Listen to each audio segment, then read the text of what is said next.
Number 6. And just so you guys know, all the questions I think are full. Is that right?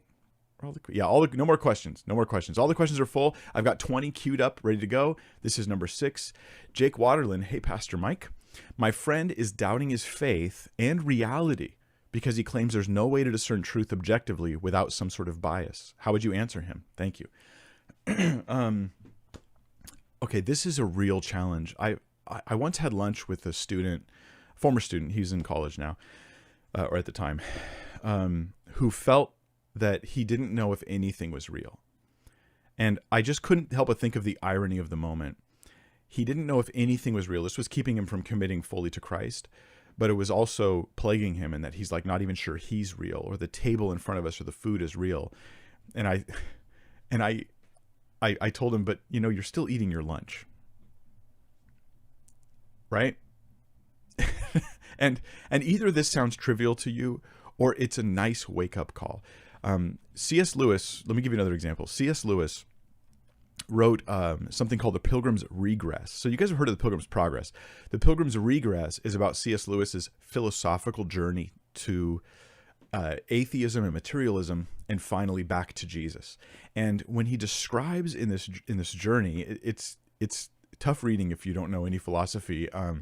But he describes this journey. He's locked in a prison, and the prison is I think the prison guard is something like materialism, representing materialism. And it's like, if I remember, this is years ago I read it, the guard like walks by and will tell the main character, who represents Lewis, will tell him, like, look at you, look at your organs, you're just blood and meat, and you're just bones, and that's all you are.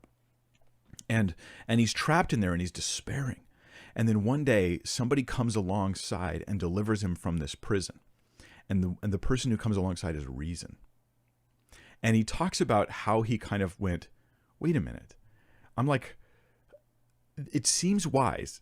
I'm going to use my own terms now, not his, but it seems wise to be like, yes, I've analyzed, and science has declared to me that we are nothing but meat and bone and da-da-da. But it's utterly folly for a person who has consciousness and the ability to analyze to think that the things they're analyzing means that you're no more than the sum of your parts. Because certainly your awareness and your thoughts and your reasoning says you're more than that. All that to say, it's hard to get somebody out of a situation like that. Your friend's doubting his faith and reality. And the reason he's doubting all of reality and his faith is because he says there's no way to be totally unbiased and objective. But he still eats lunch, right?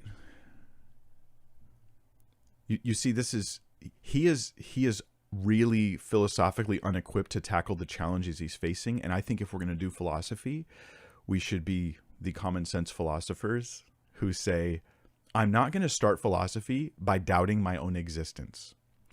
I think that when you go to Philosophy 101 and your teacher starts by trying to get you to doubt your own existence, I think that is the dumbest thing ever.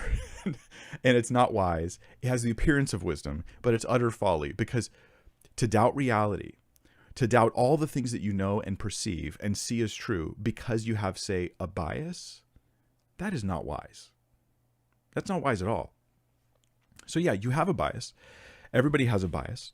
I mean, you could say God has a bias, but his biases would be proper and good, if you want to call them a bias. So yeah, I don't get it. I don't get it. Jake, your friend is in psychological turmoil, and I feel like you need to give him some kind of key that gets him out. And if I was to talk with him, I would try to chase down this whole idea of bias and say, what knowledge are you throwing away because you think bias is that important? Like, why is bias that important? It's not. And then pursue from there. Man, he needs like reason to come by and open the door and let him out. Pray for him. Yeah, I hope some of that helps, Jake.